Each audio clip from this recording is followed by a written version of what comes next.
और सबसे पहले बात आज करेंगे बिहार विधानसभा चुनाव की, क्योंकि सियासी बिगुल बच चुका है। राज्य की सभी विधानसभा सीटों पर राजनीतिक दलों ने अपने उम्मीदवारों को उतार दिया है। पूरी फौज मैदान में उतर चुकी है।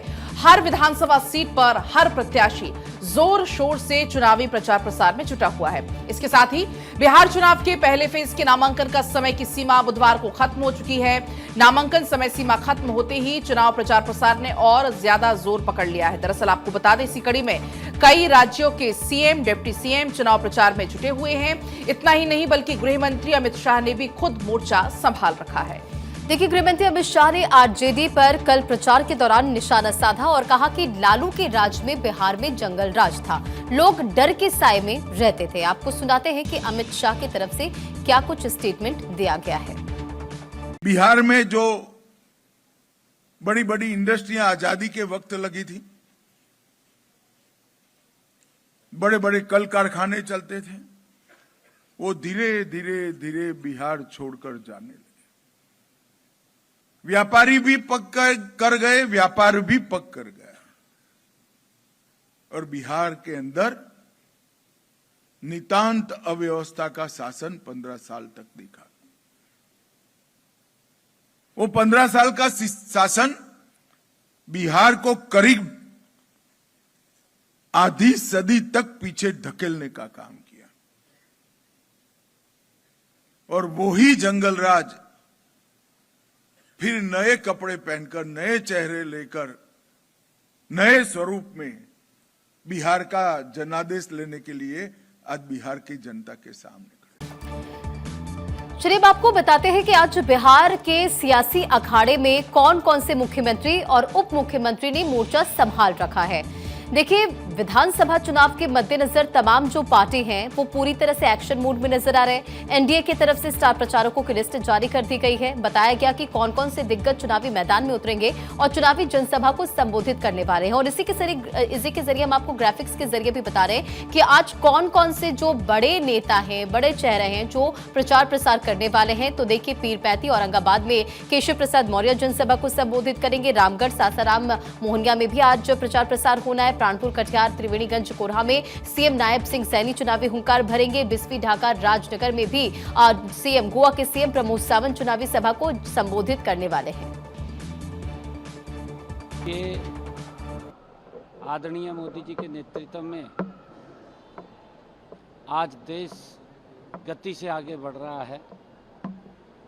बिहार के अंदर आदरणीय नीतीश कुमार जी के नेतृत्व में और आदरणीय मोदी जी के नेतृत्व में गति से बिहार बदला है, क्योंकि पूर्व की सरकारें अगर हम देखें, बिहार की स्थिति गरीब को और गरीब करना, व्यवस्थाएं चरमरा गई थी, रास्तों का अभाव था, गरीबी गति से बढ़ रही थी,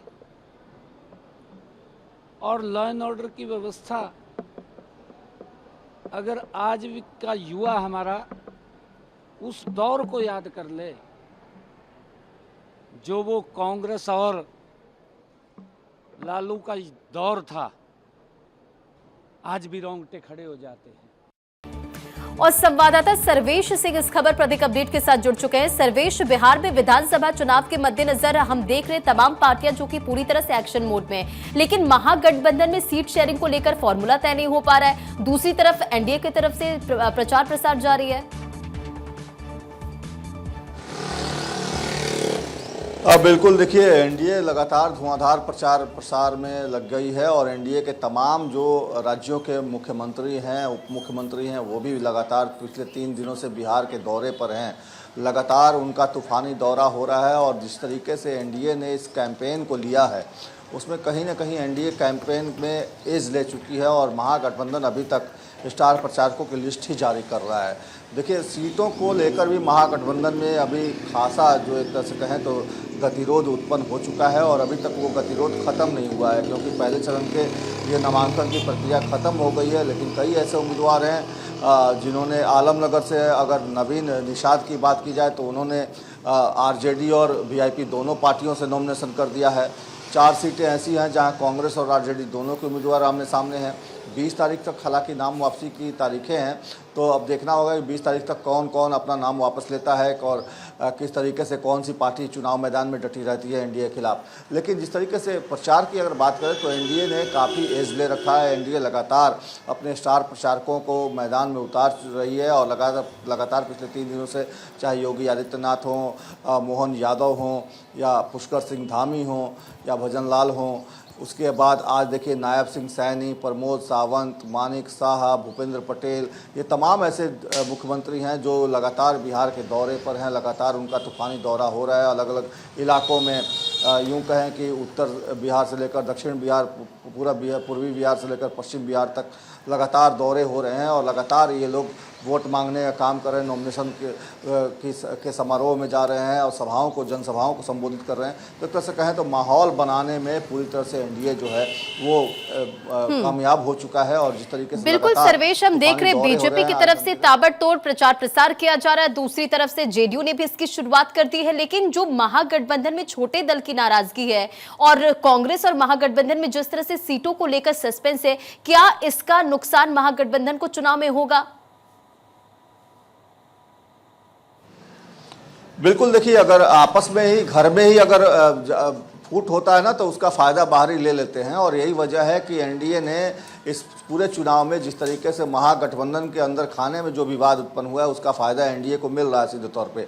और जनता के बीच में भी ये मैसेज आ रहा है कि जब आपस में ही इनकी सहमति नहीं है, तो अगर इनको जिता दिया तो सरकार बनी तो फिर आगे क्या होगा। तो जनता भी इस चीज़ को समझती है और लोगों में भी इस बात को लेकर कहीं ना कहीं विरोधाभास है। जो कल तक जो महागठबंधन के पक्ष में भी बातें कर रहे थे, वो भी अब इनकी खींचतान को देखकर ये समझ चुके हैं कि आपस में जब ठीक नहीं है तो सरकार बनने के बाद क्या कुछ ठीक रहेगा। तो ऐसी परिस्थिति में जो है कहीं ना कहीं महागठबंधन को भारी नुकसान झेलना पड़ सकता है और पड़ रहा है।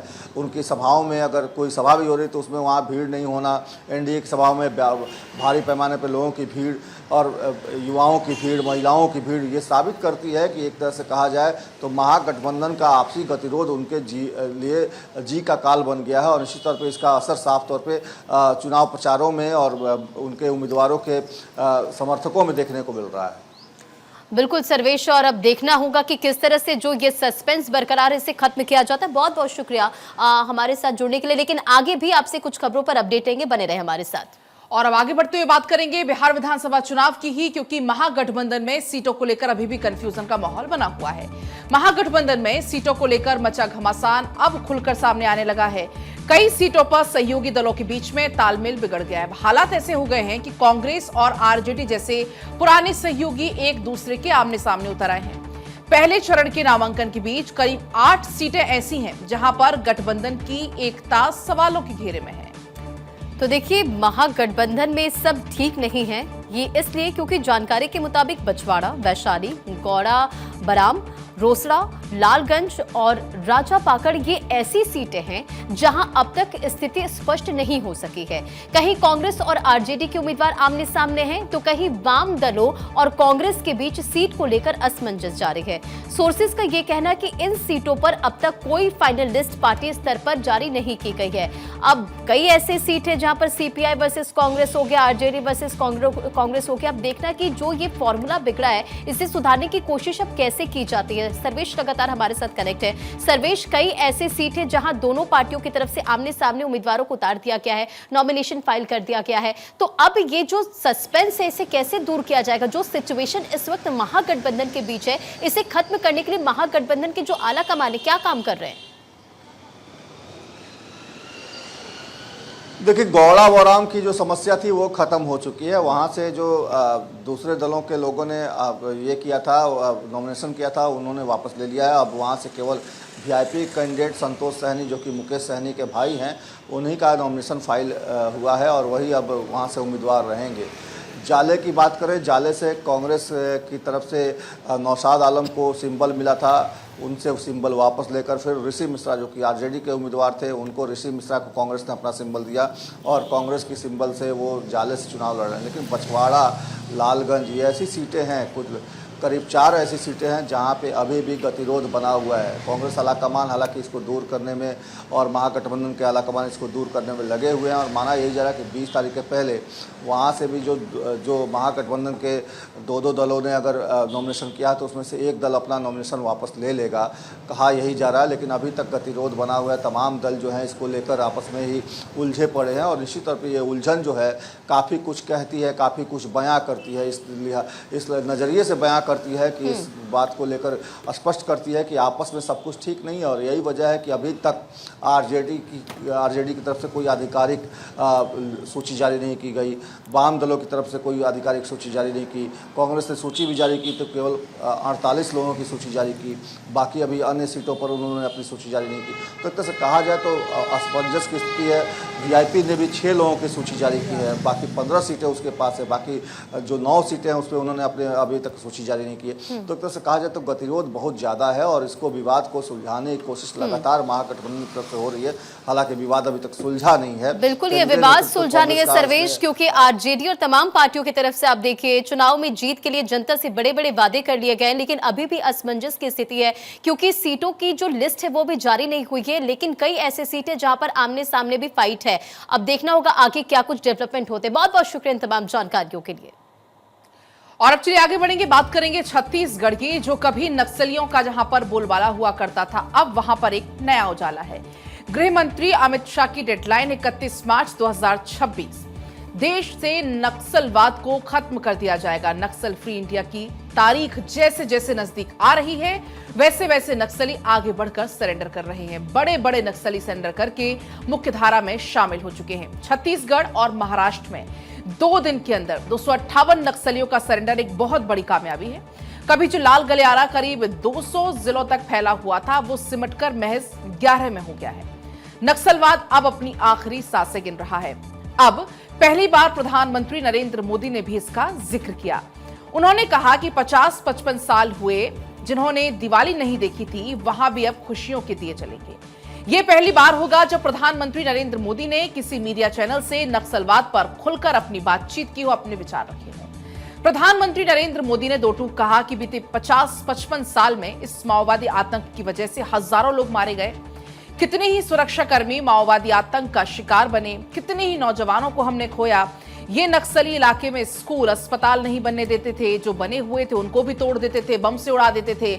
दशकों तक विकास की रोशनी से देश का एक बहुत बड़ा हिस्सा, बहुत बड़ी आबादी वंचित थी। हालांकि अब हालात बदलने लगे हैं। तो देखिए प्रधानमंत्री नरेंद्र मोदी ने इन तमाम बातों का जिक्र एक समिट में किया, इस मुद्दे पर बातचीत की जिसका जिक्र अभी पलक कर भी रही थी कि किन बातों का उन्होंने जिक्र किया। नक्सलवाद को लेकर उन्होंने स्टेटमेंट दी। उन्होंने दो टूक कहा कि वो दिन दूर नहीं जब देश माओवादी आतंक से पूरी तरह मुक्त होगा, ये मोदी की गारंटी है। प्रधानमंत्री ने कहा कि नक्सलवाद हकीकत में माओवादी आतंक है। कांग्रेस के शासन में अर्बन नक्सल कुछ इस तरह हावी थे कि माओवादी आतंक की कोई भी घटना, सूचना देश के लोगों तक ना पहुंचे और इसके लिए वो बड़ी सेंसरशिप भी चलाते थे। देखिए उन्होंने देश में 2014 के बाद हुए कामों का भी जिक्र किया। प्रधानमंत्री ने कहा कि बीते 50-55 साल में इस माओवादी आतंक की वजह से हजारों लोग मारे गए, कितने ही सुरक्षाकर्मी माओवादी आतंक का शिकार बने और कितने ही नौजवानों को हमने खोया। देखिए अब प्रधानमंत्री नरेंद्र मोदी का जिक्र करें तो उनकी तरफ से यह भी स्टेटमेंट दिया गया कि देश का गरीब हर बड़ा राज्य नक्सल हिंसा और माओवादी आतंक की चपेट में था। बाकी देश में संविधान लागू था, लेकिन रेड कॉरिडोर में संविधान का कोई नाम लेने वाला नहीं था। मैं बहुत जिम्मेदारी से कहता हूं कि जो माथे पर संविधान की किताब लेकर नाचते हैं वे आज भी इन माओवादी आतंकियों की रक्षा के लिए दिन रात लगा देते हैं। प्रधानमंत्री नरेंद्र मोदी ने यह भी कहा कि ये नक्सली इलाके में स्कूल और अस्पताल नहीं बनने देते, जो बने हुए थे उन्हें भी बम से उड़ा देते थे। दशकों तक विकास की रोशनी से देश का एक बहुत बड़ा हिस्सा, बहुत बड़ी आबादी वंचित रही और इसका बहुत बड़ा नुकसान हमारे आदिवासी, दलित भाई बहनों और गरीब लोगों को उठाना पड़ा था। प्रधानमंत्री ने आगे ये भी बताया कि कैसे उनकी सरकार ने नक्सलियों और माओवादियों पर एक्शन शुरू किया। अब देखिए, जो मुख्य धारा से जुड़े हैं उन्हें लेकर भी उनकी तरफ से कहा गया कि 2014 के बाद हमारी सरकार ने भटके हुए नौजवानों को मुख्य धारा में लाने का प्रयास किया और आज देश उसके नतीजे देख रहा है। 11 साल पहले तक देश के 125 से ज्यादा जिले माओवादी आतंक से प्रभावित थे, लेकिन आज जो ये संख्या है सिर्फ 11 जिलों तक सिमट गई है। उसमें भी अब सिर्फ 3 जिले ही ऐसे बचे हैं जो सबसे अधिक माओवादी आतंक के चपेट में है। प्रधानमंत्री नरेंद्र मोदी ने यह भी कहा कि बीते दशक में हजारों नक्सलियों ने हथियार डाले और लगातार आप देखिए किस तरह से नक्सलियों का आत्मसमर्पण भी जारी है। एक जमाने में जिनका 303 चलता था, आज वो 303 सरेंडर हुए हैं। इनमें से किसी पर 1 करोड़, किसी पर 15 लाख और किसी पर 5 लाख का इनाम घोषित था। हालांकि अब ये सारे लोग बंदूक और बम छोड़कर भारत के संविधान को गले लगाने के लिए तैयार हुए हैं। और जब संविधान के लिए पूर्ण समर्पित सरकार होती है, तब गलत रास्ते पर गया हुआ व्यक्ति भी लौटकर अपनी आंखों को संविधान की तरफ टिका देता है और अब वो विकास की मुख्य धारा में आ रहे हैं।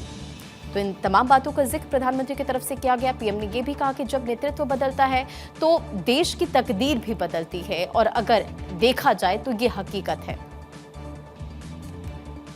चलिए और अब आगे बढ़ेंगे और अब बात करेंगे धनतेरस की, क्योंकि आज से दीपावली का पावन त्योहार शुरू हो रहा है। धनतेरस आज मनाया जा रहा है। ये शुभ दिन है जहां पर लोग सोना चांदी खरीदते हैं, अपने घरों को सजाते हैं और इस खुशी के मौके पर केंद्र सरकार ने देश की अर्थव्यवस्था को एक बहुत बड़ा तोहफा देने की भी पूरी तैयारी कर ली है। वित्त मंत्री निर्मला सीतारमण के नेतृत्व में केंद्रीय कॉमर्स और इंडस्ट्री मिनिस्टर पीयूष गोयल, सूचना प्रसारण मंत्री अश्विनी वैष्णव आज मिलकर एक प्रेस कॉन्फ्रेंस करने वाले हैं। ये जो प्रेस कॉन्फ्रेंस है खासतौर पर जीएसटी 2.0 की शानदार सफलता के बारे में अपडेट देने के लिए बुलाई गई है। जीएसटी 2.0 तो सितंबर 2025 से लागू हो चुका है। इसके फायदे भी अब सामने आने लगे हैं। और देखिए, जीएसटी 2.0 भारत के टैक्स सिस्टम के लिए एक क्रांतिकारी बदलाव है। हाल ही में जीएसटी काउंसिल की महत्वपूर्ण बैठक में बड़े फैसले लिए गए। 12% और 18% की जो टैक्स स्लैब है उसे पूरी तरह से खत्म कर दिया गया और इससे हमारी रोजमर्रा की जरूरी चीजें बहुत सस्ती हो गई, जैसे किराने का सामान, स्कूल कॉलेज की पढ़ाई, डॉक्टर की दवाई, किसानों के बीज, खाद और सब्जियां। किराना सामान अब 15% तक सस्ता मिल रहा है। तो वहीं घर बनाने वाली चीजें जैसे कि सीमेंट और ईंटों पर टैक्स 28% से घटकर सिर्फ 18% हो गया है और इससे मिडिल क्लास किसानों और गरीबों को बड़ी राहत मिली है। देखिए, एक्सपर्ट्स का ये कहना कि इन सुधारों से देश की जीडीपी ग्रोथ को जबरदस्त उछाल मिलेगा। तो वहीं शुरुआती 6 महीनों में सरकार को करीब 48,000 करोड़ रुपए का राजस्व नुकसान हो सकता है, लेकिन लंबे समय में ये फायदा भी साबित होगा। इस प्रेस कॉन्फ्रेंस में केंद्र सरकार की ओर से दी गई राहतों और जीएसटी के लाभ ग्राहकों तक कितना पहुंच रहा है, इसकी जानकारी दी जाएगी और इसके अलावा आर्थिक सुधारों को लेकर देश को कोई भी नई खुशखबरी दी जा सकती है। और अदिति नागर, हमारी पॉलिटिकल एडिटर, भी हमारे साथ कनेक्ट हो गई। अदिति, जिस तरह से जीएसटी रिफॉर्म किया गया, अब आप देखिए फेस्टिवल सीजन है और लगातार देश के मार्केट को हम देखें तो यहाँ पर फायदा मिल रहा है। बिल्कुल, देखिए आज 3 बड़े मंत्री पीयूष गोयल, निर्मला सीतारमण प्रेस कॉन्फ्रेंस करेंगे और इम्पोर्टेंट बात यह है कि आपको याद होगा कि किस तरीके से प्रधानमंत्री नरेंद्र मोदी ने सेकेंड जनरेशन जीएसटी रिफॉर्म्स का जिक्र किया था और ये कहा था कि जो दिवाली से पहले एक बड़ी सौगात दी जाएगी। उसके बाद किस तरीके से नवरात्रों में ये सौगात दी गई और लोगों के हाथ में पैसा दिया गया जिससे वो दिवाली मना सकें और खर्च कर सकें और ये मार्केट में नजर भी आ रहा है। लेकिन इससे महत्वपूर्ण बात यह है कि बिहार में भी लगातार ये बात बताई जाती है प्रधानमंत्री द्वारा, अमित शाह द्वारा, कि इस बार 2 बार दिवाली है, इस बार 4 बार दिवाली मनेगी। उसमें से एक जीएसटी रिफॉर्म के बाद जिस तरीके से लोगों के अंदर बदलाव हुआ है और लोग इसको महसूस कर रहे हैं। आज ये प्रेस कॉन्फ्रेंस होगी जिसमें एक आंकड़ा बताया जाएगा कि जब जीएसटी का ये नई रिफॉर्म लागू किया गया है, दरें लागू की गई, सिर्फ 2 स्लैब लागू किए गए, उसके बाद लोगों के एक्सपेंडिचर में या लोगों की स्पेंडिंग कैपेसिटी में कितना फर्क आया। और साथ में क्योंकि सरकार के 3 बड़े मंत्री प्रेस कॉन्फ्रेंस कर रहे हैं तो जाहिर तौर पे उम्मीद यही है कि क्या आज के दिन, धनतेरस के दिन भी कोई सौगात मिल सकती है, क्या कोई बड़ा जो है घोषणा हो सकती है। लेकिन उससे पहले ये जो बधाई लोगों को दी जाएगी, धनतेरस, धनवंतरी का दिन, लक्ष्मी जी का दिन, धनवंतरी देव का दिन माना जाता है। जाहिर तौर पे लोग के अंदर घरों में उम्मीद होती है कि लक्ष्मी गणेश की कृपा बनी रहेगी और ऐसे में आज के दिन सरकार के 3 मंत्री क्या कुछ कहते हैं, लेकिन उससे पहले वो डेटा और स्टैट्स बताएंगे आपको कि किस तरीके से सेकंड जनरेशन जीएसटी रिफॉर्म ने भारत देश की जो प्रगति है, गति है, एक्सपेंडिचर कैपेसिटी और ये जो डोमेस्टिक मार्केट है वो किस तरीके से बदला है और आने वाले समय में कैसे बदला जाएगा। तो जाहिर तौर पे आज का दिन वो क्या कहते हैं वो बेहद खास हो जाएगा। ठीक है, बहुत बहुत शुक्रिया अदिति इन तमाम जानकारियों के लिए।